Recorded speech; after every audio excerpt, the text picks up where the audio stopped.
Manuela Cacco è una bugiarda, questa è la strategia difensiva messa in atto dagli avvocati di Freddi e Deborah Sorgato, i legali Giuseppe Pavan e Massimo Malipiero per il primo e Luca Motta e Roberto Morachiello per la seconda.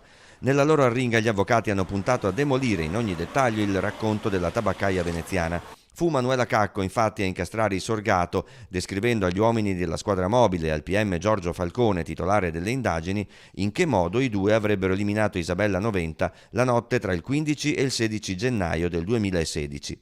La Cacco non viene ritenuta attendibile dai difensori degli imputati perché, hanno detto, all'interno della villa di Freddi Sorgato non esistono tracce di Isabella Noventa e poi mancherebbe il movente e soprattutto l'arma del delitto. Sconcertati i familiari della vittima, il fratello Paolo ha detto di aver perso le speranze di poter seppellire la sorella in un cimitero. Sperava che i Sorgato dicessero almeno dov'è il corpo di Isabella, ma nemmeno stavolta davanti a un giudice è successo.